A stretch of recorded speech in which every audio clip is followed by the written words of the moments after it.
The Journal of Jesse Smoke, Part 12, page 125. October 5th, 1838. Crossed to north side of the Hiwassee River by ferry above Gunstocker Creek. Took all day to ferry across all of our wagons. We do not have enough tents for all those in the party. Many must sleep outside or crowd together in what tents we have when the rain begins to fall. October 6, 1838. One wagon broke down yesterday. Help replaced axle tree. Road slick with rain. Hard to walk without falling. It is as if the skies weeps with us, as if the muddy earth does not wish to let us go, but seeks to hold us back. Some people keep their balance by grasping the wagons. Many are covered with mud spattered on them from the wagon wheels. Duck's uncle, a man in his 30s who limps, almost fell beneath the rear wheel of the fifth wagon. I was riding close by, and seeing him stumble, I reached down, grasped his arm, and pulled him up. In my instance, he rode the rest of the day inside the bed of the wagon, too tired to write more. October 7th, 1838. Stop for religious services. No travel today. Our movement is that of a great army, hundreds of wagons, thousands of horses. Some few among us are well-to-do Cherokees. They drive fine carriages and are attended by black slaves. Some of those men and women are well dressed as any white family off to church. There are also, among us, white men married to Cherokee women and white women married to Cherokee men. All are no better than the Indians in the eyes of the United States, despite their wealth or dress or color of skin. Most of our people in this wagon train are poor. Their families have little but each other and their faith in John Ross to sustain them. When they camp at night by family groups, each lodge builds a small fire. Trenches are dug for the latrines to be used by the men on one side of the camp, while other trenches are dug on the other side for the women. Bathing areas are set aside for men and women in some nearby stream.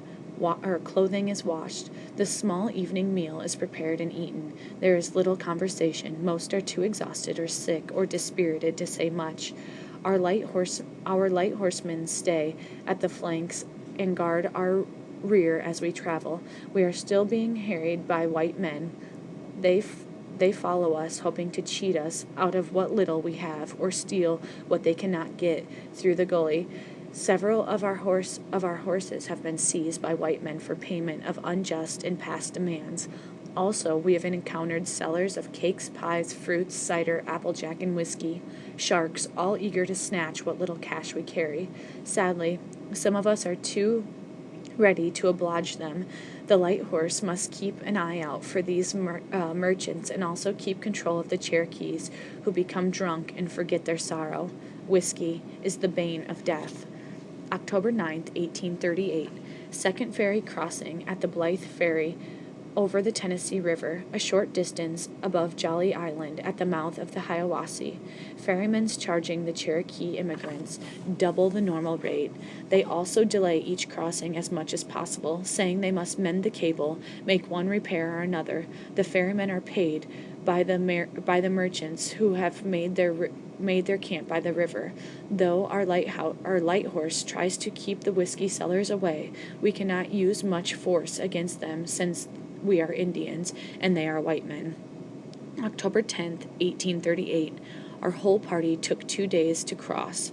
Were it not for the instance of our conductor, it might have taken 3 days. Now on to McMinnville. October 11th, 1838. The hill that rises to the top of Walden Ridge was too much for most of our teams. A 2-mile ascent had to unhitch the teams from the one wagon to double them up on another, then had to bring teams back down the hill to bring the next wagon. With 60 wagons to service in this fashion, it took a great long while to bring all to the top. Rather than make 10 miles a day, we have been lucky thus far to make even 6. Reverend Bushyhead's detachment is proceeding just as slowly. 3 teams were needed to draw up a wagon with their beams of his church in in its bed. Excessive fees were charged for our party at the Walden Ridge toll gate. Charges are 37.5 cents for four-wheeled carriages and 6.5 cents for each horse or ox, at least $40 for each of our detachments. Is there no end to the greed of those who are not merely satisfied with taking our land, but seem to wish to drain us of our very blood? October 12th, 1838. Ascended the Cumberland Mountains today. Roads slick with rain. Doubled teams, ruts and potholes growing worse.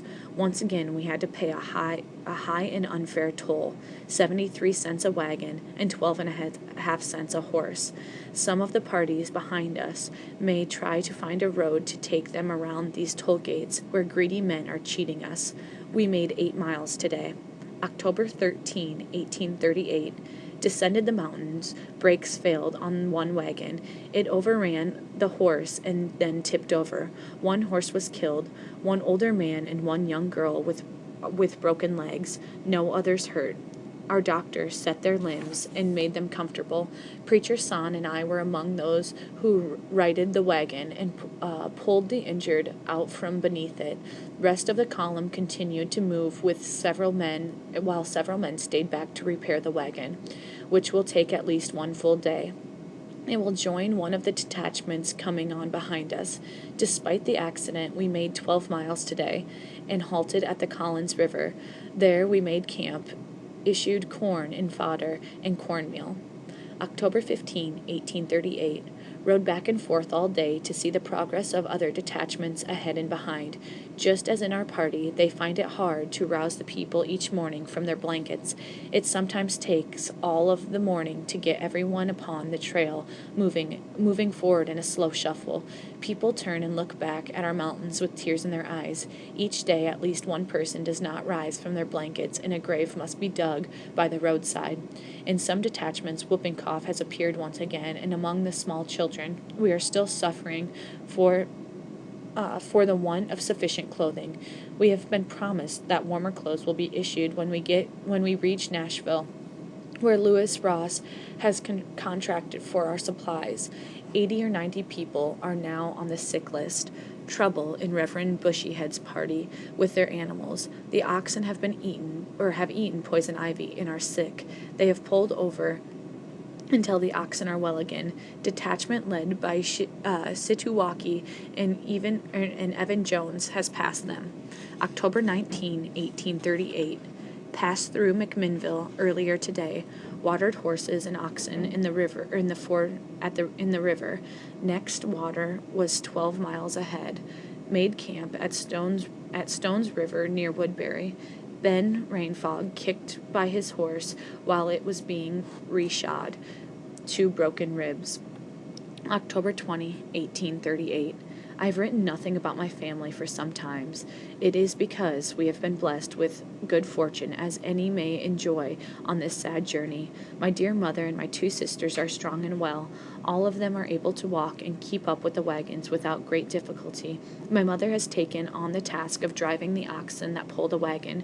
She strides beside them with a long whip that she cracks over their backs, popping the air, but never touching the animals themselves.